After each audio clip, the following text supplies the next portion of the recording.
O presidente dos Estados Unidos, Donald Trump, adotou um tom duro no discurso da Assembleia Geral das Nações Unidas, realizado hoje lá em Nova York.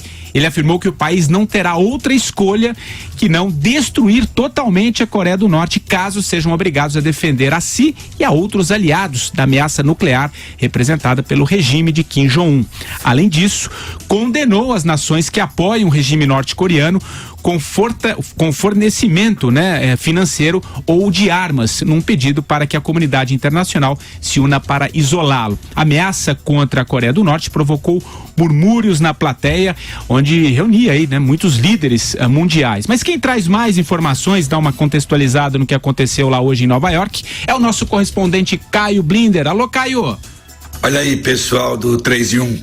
O Donald Trump me deixou até sem fala com seu discurso desta terça-feira na ONU, falando em destruição total da Coreia do Norte se Kim Jong-un não abrir mão do seu programa nuclear.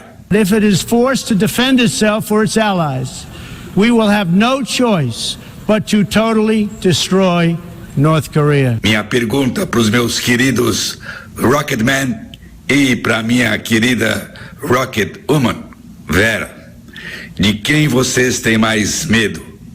Do homem foguete de Pyongyang ou do tuiteiro da Trump Tower que vive por uns tempos na Casa Branca?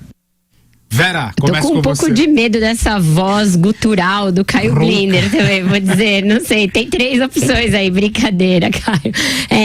Bom, eu acho que esse tipo de retórica é perigoso, né? Porque é claro que os Estados Unidos têm de estar preparados para reagir a qualquer desatino do líder norte-coreano, mas eu não sei se é atiçando, assim, os ânimos dessa maneira, com uma retórica para lá de inflamada, que isso deve ser feito.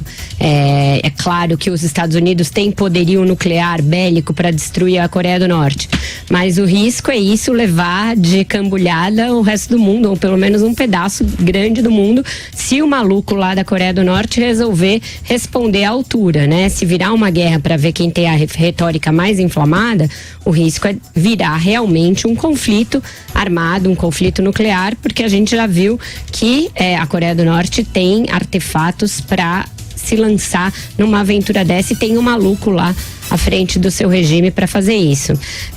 Eu tenho medo quando a coisa começa a virar assim uma briga de quem tem o gogó mais pronunciado, Patrick Santos. O que você acha, Carlos ou Andreasa? Eu ia falar Carlos Aros, olha que coisa. Seria uma honra. Que ele fica aqui ao meu lado. Seria eu quero registrar que seria uma honra. Mas é o Andreasa, vai lá, o sempre polêmico. Em primeiro lugar, eu já falei isso aqui, não considero razoável comparar o Donald Trump ao Kim Jong-un, ao ditador norte-coreano, por um motivo simples. Goste ou não do Trump, ele é um presidente eleito democraticamente, obedece às regras até agora, né? Está submetido às instituições. Ele não é o criador das instituições, nem as muda a seu gosto, ao contrário do fufuquinha norte-coreano.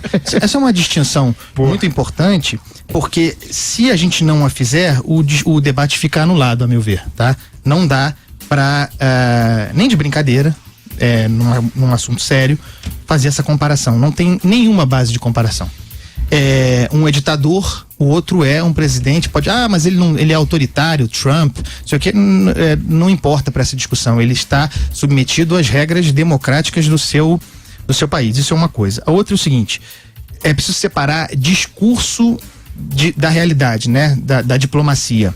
Em termos de discurso, eu considero o do Trump primoroso hoje. E falou para o seu público, ele falou na ONU, mas falou para o eleitor americano, para o cidadão americano. Fez algumas frases de efeito que funcionam em termos de discurso. Aquela relativa ao socialismo, e também falava sobre a Venezuela e outros regimes dessa natureza, né, autoritários. Não é que a Coreia do Norte, a Venezuela, Cuba sejam os locais onde o socialismo, o comunismo fracassou, não.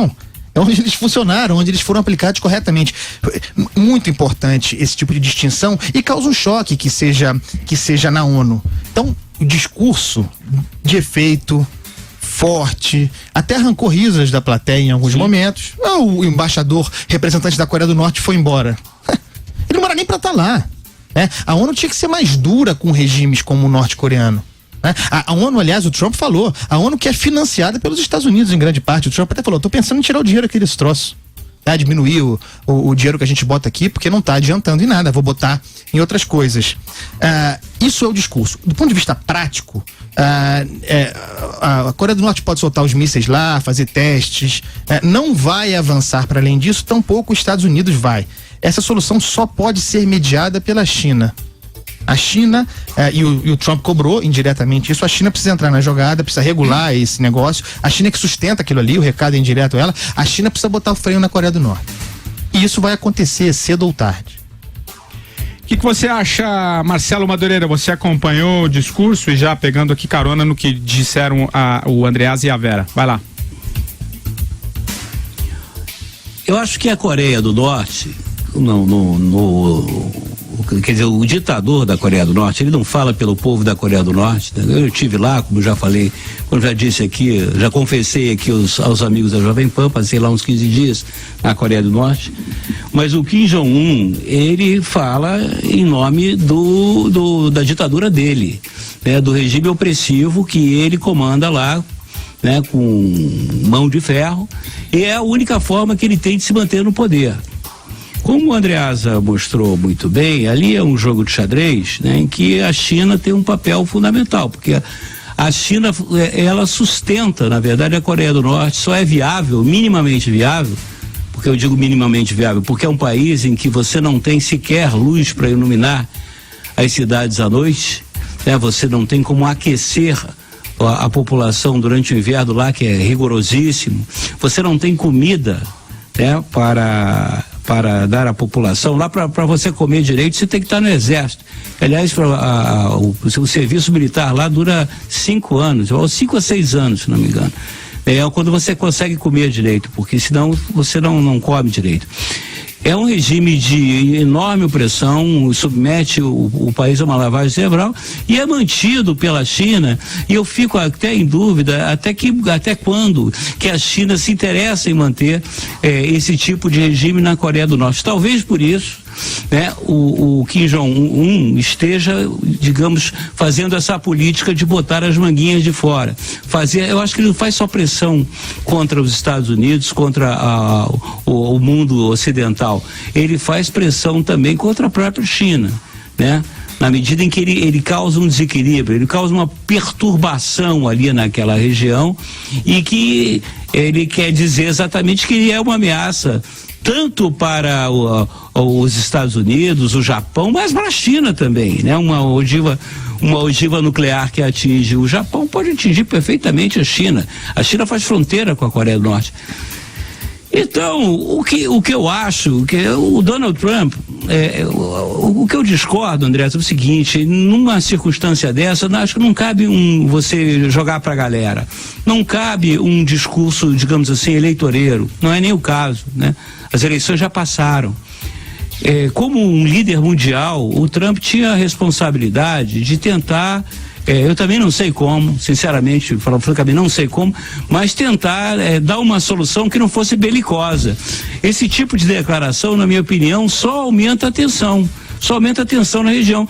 E também, de certa forma, se expõe, quer dizer, o povo norte-coreano, ele é inocente, caramba. Entendeu? Quando você diz que você vai obliterar, né?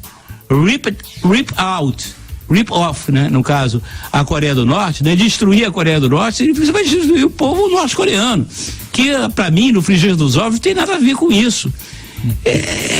Eu acho que não é o discurso que caberia para um líder de uma potência como os Estados Unidos da América. Sinceramente, não me parece um discurso responsável. E mesmo, só concluindo, Vera, um líder de verdade, ele não fala, ele faz. Entendeu? Ele não ameaça, ele vai lá e faz. A minha intervenção ia mais ou menos nessa linha. Eu acho que, tudo bem, o discurso pode ter sido para o mercado interno, mas ele foi feito na ONU. Se os Estados Unidos acham que a ONU é uma instituição obsoleta, e a gente pode discutir isso aqui porque ela tem dado demonstrações ao longo das últimas décadas, não é nem dos últimos anos, de que ela não tem mais o papel que ela teve no pós-guerra, e hoje em dia é uma instituição bastante defasada em termos de eficiência, de promover alguma eficácia aí na negociação entre os países, então pelo menos o Trump deveria convocar uma reunião com Rússia e China, que são potências que têm influência naquela região e que podem ter influência numa negociação, e aí sim estabelecer um embargo econômico à Coreia do Norte, estabelecer sanções que obriguem esse maluco, pelo bolso ou por algum outro tipo de ameaça real ao seu poderio nefasto, a recuar dessa retórica. Mas você inflamar o discurso e dizer que vai destruir o país só leva a que o maluco tenha uma reação ainda mais inflamada. As últimas medições de força nessa linha levaram a que ele fizesse testes. Isso é real, não é?